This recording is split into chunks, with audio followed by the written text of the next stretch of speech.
me, I was afraid to come out, that people must know that I'm HIV positive. Yeah. Because firstly, when I think of my parents, it hurts me a lot. I was thinking that negative is for HIV. Oh, I was not aware that it's for the STIs and stuff. Okay. exactly. So I started to say, "Ooh, I am free." Like when you get a new boyfriend, yes.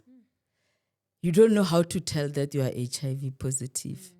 And sometimes when you tell, they start to judge you.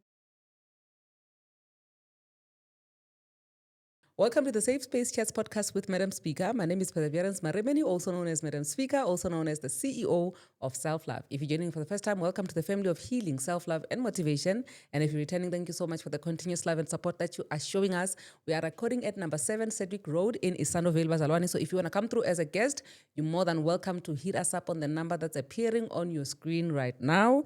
And also, if you want to come through, guys, and maybe you want to start your own podcast or something, this is the home of creatives. You're more than welcome to hit us up on the number that's appearing on your screen right now and come, let's do this thing. Let's do this thing. Anyway, guys, I know this is my punchline. I always say this name, but I mean it like for real, for real. When I tell you I have a beautiful guest, Bazalwane. Hey. See for yourself. Anyway, we have a beautiful guest next to us. Our guest is going to introduce herself and we'll go straight into the episode of today. My beautiful one. Hi, Madam Speaker. How are you? I'm good. I'm also good. You look so beautiful. Really? Yes. Thank you very much. And like literally, almost it's not everybody who can really pull off a short hair and they look the way you are looking. I know. It's only a few people. I know. So you already know. But anyway, thank you so much for joining in. Please do introduce yourself to the people at home. Hi, viewers. I'm Magdalene Sefike. I'm from Lombardy West. Yeah. So you wrote to us, ne? Yes. And then you said you wanted to share your story with us today. Yes. I know you can just jump in it. Viewers, I'm back again. It's Magdalene Sefike. I'm 48 years old this year. Okay. And I've been living with HIV/AIDS for 28 years now. Okay. Yo, that's amazing because then it says that you've been taking very good care of yourself. I think so. Yes. I think so. Yeah. Yeah, but during my time when I realized that I'm HIV positive, it was those bad years that everyone was taking you like you are a whore. People were called name by then. But me, I just went to I was feeling sick. Then by then it was only one clinic that was doing testing. It was in 1997. I went to Hillbrow Clinic, Esalen Park. Then I took the test there. Then they said I must come back after 2 weeks. But I was afraid to go after 2 weeks. Then I met the guy. Then the guy said, no, just go and check your results. Don't be afraid. Then I went there. When I get there, I find that I'm HIV positive. So I was scared. Didn't know how to tell my parents, my family, because by then HIV was a I don't know how to call it. Yeah, but the stigma around it was big at that time. Exactly. I didn't know how to say, how to look them. I was so confused and I was still young by then. I was only 20 years old by then. But I told myself that let me judge this. I don't think it's true. I was denying. Yeah. Then it went on. I lived my life without drinking anything. There was no medication by then. But when you are sick with something, they were just giving you medication for that sickness. Yeah. Then I just keep on carrying on with my life. But the thing that was sticking in my mind is that I'm HIV positive. I'm going to die. Then I started to say, what's the use of being at school while I know that I'm going to die? then, my life started to get distracted. I started to have friends. We go with guys. We just, my life was just confused by then. But one day, I think it was 97, 98, I met a guy. Then the guy, he advised me that, no, you can live with this disease. Then by then there was this program by Felicia Mavusa. The Felicia Mavusa show. Yes. I started looking at that show. Then I see one lady from Alexander. Then that lady, she was confessing about her status, and she was even saying that people were laughing at her, many things. Then I was afraid to come out, that people must know that I'm HIV positive. Yeah. Because firstly, when I think of my parents, it hurts me a lot. And by then I was having a daughter. Then I started to think about my baby, that I'm going to die. Who's going to take care of her? Many things happen. My mind, I was so confused. Sometimes, I was even thinking of killing myself, but I said, no, why should I do that? Let me just move on with my life. Then after that stress, then I met the lady, the one I saw on Felicia Mabusa's show. Even before I met the lady, the guy that I met, he was from Limpopo. Then she referred me to another guy in Limpopo, said, please go there, maybe you can get healed. That belief that traditional medication, it helps. No, I went to that guy. When I go to that guy, to that traditional healer, then he gave me the medication I drink. Then I started to be okay, fresh. I was okay. Everything was fine. Then my life started again. I went to school, but, sometimes when you grow, that teenage stage with the parents, sometimes they get angry at you. They don't even consider to take you to school anymore, you see. But my parents were supportive, even though they were strict, but they were supportive, but they were not knowing about my status. So one day I get sick. When I get sick, I went to the doctor. The doctor was not far away from us. Then I get the results. After those results, I say, this is true. I've got this disease, Vele. Then I decided to say, why must I keep this secret to my parents? Let me just tell my mom. She will take it the way she take it. Then I tell her, then she started to be scared. You see, she was worried. Then we didn't tell anyone. It was me and her knowing. And I even take that result letter that they were giving me, I put it in my wardrobe. Even today, I don't know where that letter went. So I was scared, but I was scared, but I didn't care. Yeah, but at least now that the load is off, because at least your mom knows. Yes. Yeah. But still, I didn't believe that I'm HIV positive. I was saying, this is not true. Not me. Then I carry on with my life, going to school. I didn't finish my school. I bank, stay with friends. Then it come to the point where my boyfriend, he come back to me. Then we started again all over. Then we lived together. I didn't tell him about my status. Is it the same boyfriend that you I have a baby with. Okay. Yeah, but when you are on teenage stages, many things happen. Yeah. So he came back to me. Then we started all over everything. Then I got pregnant with the second child. Then the second child, when I went to the hospital, they check us, blood, everything. But by then, they were not pushing us to test for HIV. But they test if you've got the STIs on you. Then the result came negative. They were not saying positive. So I was thinking that negative is for HIV. Oh, I was not aware that is for the STIs and stuff. Okay. exactly. So I started to say, "Oh, I am free. That thing is no longer in me." Then I went for the ANC clinic in hospital. I got the baby.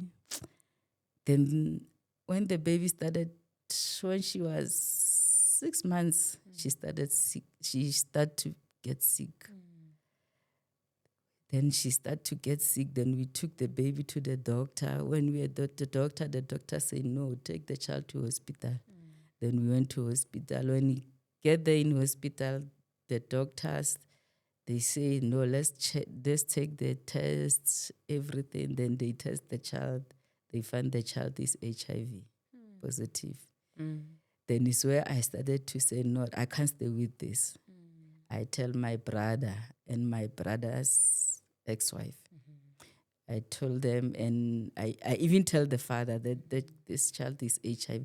He said, no, there's nothing like that. But he was supportive. I don't want to lie to you. He was supportive. Then we carry on. The child we took to hospital. She was sick. So we come out, we sleep, we come out until the child died. She died when she was, I think it was 6 months, 3 weeks or 7 months. I don't remember exactly. Then she said, "Hi, there's nothing that we've got HIV." It's the guy. Yeah. And me also, I say, "Hi," because I'm fresh, I'm okay. I say, I don't have this thing. Then, I got pregnant again. But after 2 years after the baby died, I got pregnant again. And when I got pregnant, I said, you know what, I'm a woman. I must make all the tests. So by then, they started to push us. Whether you like it or not, they test you. Because they want to protect the baby. Yes. So they test me. They find I'm HIV negative. Then after that, they told me when I'm 7 months, when I'm 7 to 5 months, I must tell them so that they can give me nevirapine. So I told them there by the hospital, they give me the nevirapine. Then I put it in the house. They tell me when you feel that you've got the pains to deliver, you must drink it. Okay, fine. Then I didn't tell the guy that I test, and they even give me the pill.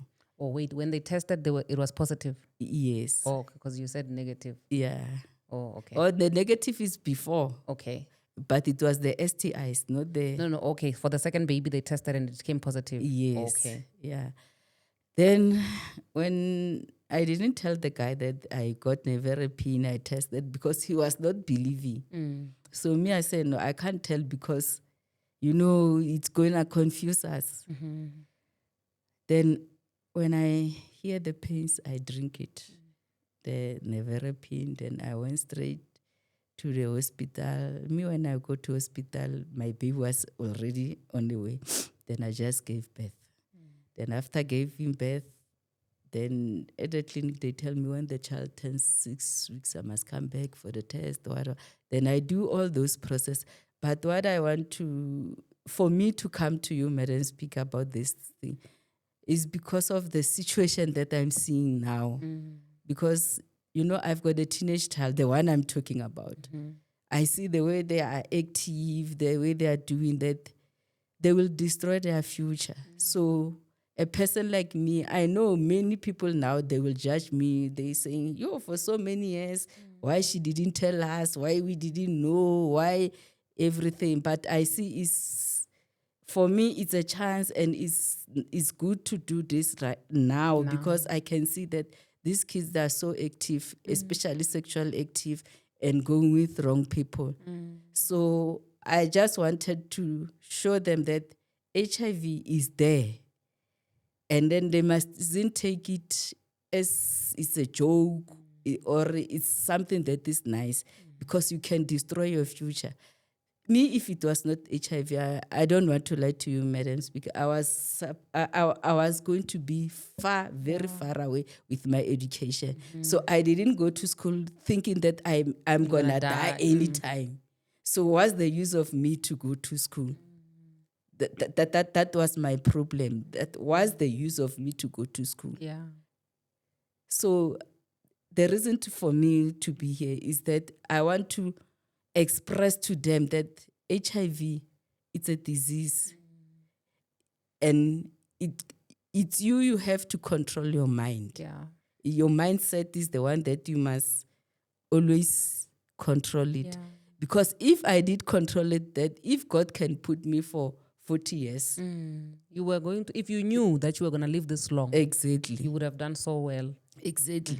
Like now when I tell my friend last week that I'm going to Madam Speaker talking about this, he said, you know what, one of my friends is positive and now she doesn't know what to do. I say, you must tell her to Wait for this. She must go to YouTube and check Madam Speaker and hear what I'm going to say.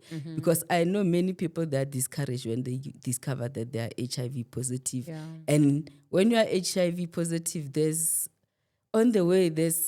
many things that you're going to, like when you get a new boyfriend, yes. You don't know how to tell that you are HIV positive. And sometimes when you tell, they start to judge you. The other one, he can say, no, we can be together, but you stay with him and he's judging you. Sometimes when there's something, he's going to tell you that, yeah, that's why you are HIV positive. That's why there's... So for me to come here, Madam Speaker, is to make aware to these young ones that are growing that this disease is there and is destructive. If you don't take care of yourself, I'm telling you, you're destroying your future. Yeah. You're destroying your future, and it's so hectic to be HIV positive.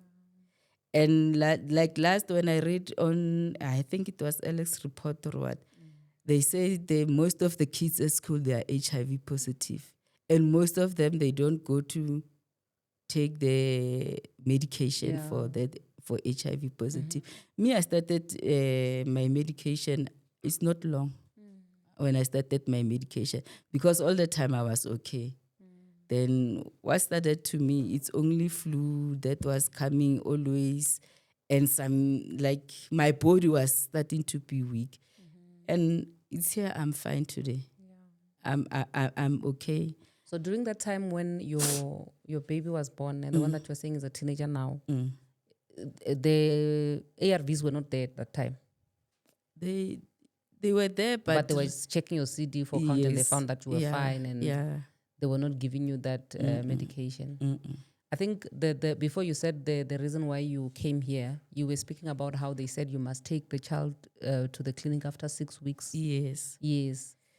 Yeah, when they tested her, she was negative. She was not positive. Nevirapine was working. But, when the child is growing, she's always getting sick, flu, what. You would be scared a bit. Yeah, when she started to get sick, I started to say, maybe is that thing is becoming active in her. But when I go to clinic, they were always checking. Then they find that she's okay. Like even now, she's okay. Because I saw her, when she was in matric, they do tests. She was okay. Sure. Yeah. And growing up, and then with the child growing up, did it ever get to a point where the father now acknowledges that indeed we are having this HIV in us, or how does that roll out? Madam Speaker, about the father, ne? When my daughter was before she turned 2 years, he's got a flu, man. He's got a flu. Then he said to me, no, let me go to the doctor or clinic. Then he didn't go there. He just went to chemist and buy the cough syrup and what. And on the way, he started to cough. And when I tell him to go to the doctor or clinic, he didn't want to go to the clinic until the last day. He went to hospital was there in hospital, then he died. Sure. Sorry about that. He died. But what's funny, when I went to the hospital the following day, his result came back, but they were negative. Okay. That's funny. So what did they say was the cause of death then? They said it was TB. He was having TB. Sure. Sorry about that. Okay, so now from there, having to now raise your child, and you are seeing that obviously now you are saying that you also told your brother and his ex-wife that this is what you're living with. Were you able to get the support as you are growing older? Yeah, my brother was supporting me. Even now, he's still doing that. He knows that, my sister is like this. So he's the one who's supporting me. My mother knows, but you know mothers. But also I think with the journey that you've traveled, over the years, fortunately for you, the type of support that you need, it's not physical support, because it's not some sort of like a disability of some sort or anything like that. So it's quite different, when you have to support someone like that, because it doesn't really require like a lot. It's just, showing them love and saying, I'm here with you and I'm for you always. I think that's better. So, but then what are the challenges that you are saying or you were facing as you were? The challenges that I was facing is to tell someone that you are HIV positive. It's a challenge for number one. The challenge number two is when you get sick, you know that you are HIV positive. So you know that anytime, sometimes you can be very, very seriously sick and be admitted in the hospital. And the third one is that by not going to school, who's going to hire you? And some companies, they used to, before they can hire you, you must do the test this. Then you find that you can't even work there. That's my challenges. Was that one? Yeah. And by then the discrimination was too much, unlike now. But now the problem is people, they are hiding. They are hiding, and hiding is the one that is killing us. Because you can't confront anyone. Like now, yes, you say, I'm beautiful. When I go out there, you find the man, then we agree. When you discover that you are HIV positive, then he started to act weird and do funny things and tell you that it's not me that I put you that HIV in you see. And they sometimes they don't know how you get it. They didn't even know the story behind. Exactly. But then, how then do you relate to people? Would you advise someone to not disclose, or do you advise them to always disclose? And it'll depend on how the next person is taking it, especially in relationships. Me to my side, disclose. There's no way you can hide it, because when you hide it, it is going to kill you, because that man, he will sleep with you without condom, and you get sick.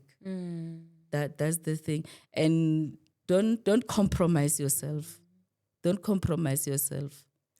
Because there are other people that you find that maybe they want to spread it. They intentionally just want to spread it because they're thinking that they're making other people sick. So I'm hearing you saying something about you being the one who actually gets sick. Yeah, it's true, because, I've got a friend that she was also HIV positive. She told me after testing that, Tulu, I'm like this. So what can I do? I said to her, no, the best way is to go to clinic and start drinking medication. Because if you're not going to drink medication, you'll die. Then after this, she said, no, this thing I didn't get I didn't get it from the animal. I did get it from a person. So let me take it back to a person also. And she did that. But obviously not the same person that you got it from. Like, yes. She was even she was even sleep with, you can even say to her that, come and sleep with me. She was going to do that. But I understand, because people don't take things the same way. Yeah. The way she was angry. She was on a revenge mode. Exactly. So, but now she died. Sure. And she didn't even want the family to know. It was only me knowing. So now she passed away without the family knowing what actually. I think they knew after. Only after. No? Yeah. Sure. Because during that time, they were not knowing anything. Have you ever considered maybe being a speaker at events or a book or something like that? For now, I was talking to some people that if they can help me about writing a book and being a speaker, and I also want to go to schools because I've seen that this is a really, really serious problem when it comes to young girls. Yeah. They must learn how to love themselves and how to protect themselves from the diseases. And when you have a conversation with the ones that are close to you, the young girls that are close, because we have 2 young girls there, 22, and they're listening, you know. What type of conversations do you have with them so that they can understand the seriousness of this? What I always tell them is to abstain. Is to abstain and make sure that they do tests. They do test. Yeah. Even if you find that the man is beautiful, got money, just test because HIV is not written. Like you say, I'm beautiful. You see? Yeah. It's not written on your forehead to say, you know what, no matter how beautiful anybody can have it, you know. And you know, sometimes men are cruel, Madam Speaker. You know, you can find a man sleep with you without using condom, but he can say, me, you see, I'm testing negative always when I test. That one is true. You can test negative, but the HIV is in your blood because our blood is not the same. Yeah. And those kind of people, when the HIV picks up on them, they just die on the spot. Because it's been there for long. And they are undetectable. Yeah, they are the one who's spreading the HIV. And the other thing that I want the nation to be aware of, us as women, we must love ourselves. We need to love ourselves. Men are cruel. Men are too cruel. They can take me and take you tomorrow. And they can sleep with me without condom. They can sleep with you without condom. Then you think a man is loving you. Don't allow a man to control your mind. And as women, let's not sex control us. Because some women, they just go to the man. That man is active. He's like this. He's like this. Not knowing what he's doing, that man. You see, that's the problem we have nowadays. Even like the 22 girls, they just go to a man. They see that he's driving V-Class. He's got money, but they don't know what is happening. Yeah. Sure. Because you can come to my husband and you say you hate me. You don't hate me only. Even yourself, your future, you're hating it. And they never think about that. No. Especially when it comes to HIV, because everybody's thinking of, I'm going to die. I'm like me, I was thinking, I'm going to die. Why should I go to school? And I was so brilliant in school. Sure. Very brilliant. But, you know, because of HIV, my things stuck. Stuck. Sure. Because I didn't see a use of going to school. Yeah. You just felt like your life is ending there. Exactly. And a shame. You know what? when God decides, you'll understand when they say God is the one who is in control of when you live and when you die. Exactly. You are going to live 48 times 3. You know, there was the time when I was sick. I feel here I'm dying. But people, when they look at me, they see a fresh somebody. But me inside, I was dying. Like now, this thing of HIV, I was dying inside. But now, because it's out, I feel that heavy thing is out from me now. It's out. So now it's like everybody around you, they know, or some of them are going to find out from this podcast. Some they're going to find out. Ne? Even some of my ex-boyfriends, they will find out now.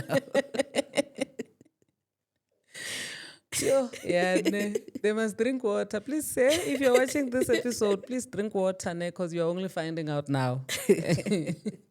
But also, I mean, from where you are, I don't think all of that matters, you know. No, it doesn't. I don't even care. That's why I came here, because if I will stay for somebody, say, oh, if he's going to see me, if this, it's my life. Yeah. I see God gave me 48 years. So it means another 48 years is coming. So I have to do something. I've got a 21-year-old daughter that I must take care of. I've got 2 grandkids that I must take care of. Yeah. So I don't you have care a about life ahead of you. A long life. Exactly. So I don't care about the other person, what is going to say or to judge me or what. It's up to them how they're going to take it. Yeah. Yeah. Sure. No, we really appreciate. I'm really, when you started sharing from the very beginning, I was like, that's a good shot. Looking at these young ladies that are here with us today. And I can only imagine what other young ladies at home, even their mothers, who are watching and they're going to share this with their kids. And just a reminder for us to take better care of ourselves.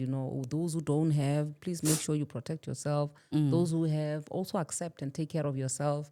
And you are our hero without a cape today. And I just want to say thank you so much, because in as much as now the stigma of HIV has lowered, but it is still there, Exactly. and the only thing that the only tool that we have to kill a stigma for anything is for us to speak openly about it. And the other thing, people, they mustn't say because there's ARVs, there's medication, yeah, we can go and sleep and do whatever we do. That medication, it kills. It kills. It's got its own side effects. Exactly. Yeah. So, like me, I was like fat and having big stomachs. Sometimes when I eat, I feel like I got ulcer, only to find that It's the side effect. It's a side effect of the medication that I'm drinking. It kills the kidneys, it kills the livers. So abstain, I think, is a result for this. And when you have a boyfriend or a husband, don't compromise yourself. Use a condom. Yeah. Use a condom. Or before whatever you do, consult. Consult with a doctor. Yeah. Yeah. So you need to put more effort to take care of yourself. Exactly. For you to live even longer. Exactly. Because these ARVs, they also kill. You can eliminate that HIV, but your liver is dying, your kidney is dying. So we can't say that we have eliminated that HIV, because we still got a process of other diseases that caused by that medication. Yeah. Sure. Like me, I was feeling like my tummy was too tough. Many things. Because of the medication. Yes. Sure. Yeah. I know you. I remember this one time. I think I saw it on TikTok, where a lady was just having a I don't know whether it's a panic attack or just an episode where she was crying, saying that she's been taking the medication I don't know for how many years, and she's tired. Because apparently that there are times where you are just tired. Exactly. So, but whether you are tired or not, you must still take the medication. I stayed for 1 year not taking them. Then I started afresh to get sick because I was also tired. So that's the reason I'm saying to abstain is the solution. Yeah. We don't have to say this HIV is eliminated or what. Like now, many people, they're getting infected now. So I don't see they get infected because they tell themselves that ARV is there. They don't know the side effect of that ARV. So us, because we drink it, let us tell you and know how bad it is to take those things. Yeah. So it's better when you're HIV negative, take care of yourself. Take care of yourself. Because there's no reverse. Don't compromise yourself. And don't listen to people when they say, there's this medication that can reverse this, there's this. No, guys, there's nothing like that. You will die trying to try out all these things Exactly. and telling yourself that they work. Sure, ma'am. So abstaining is the best way, Yeah. is the solution. Oh, are you hearing? Hello? Are we together? Oh, man, thank you so much for joining in and also for sharing with us. I don't know if there's anything else that you would like to say in closing. Where can the people get you? Yeah, anyone who want to contact me, I'll give you a number. Then Okay. you'll We'll put it on the screen. You can also say it out loud. okay. It's 073-380-4452. Okay. And we are on. Me and my daughter and my other friend, we are busy on registering a foundation for women, where we're going to deal with the stigma of HIV, and also how to be proud of yourself as a young girl. Yeah. Yeah, so, and the young boys, because we see most of the boys now, they are uncontrollable. Sure. We really, really appreciate it, and we thank God because you are a blessing. You know, once you do something and it's no longer about you, you step out of yourself and it's about the people. Exactly. Then it's really, this is the ministry. This is you actually doing the work, you know, for the people of God. You are selfless in that act, and we cannot thank you enough, you know. So I really just want to say thank you, you know, for the foundation that you're going to start. I believe that it's going to touch a lot of lives and it's going to change a lot of lives, you know.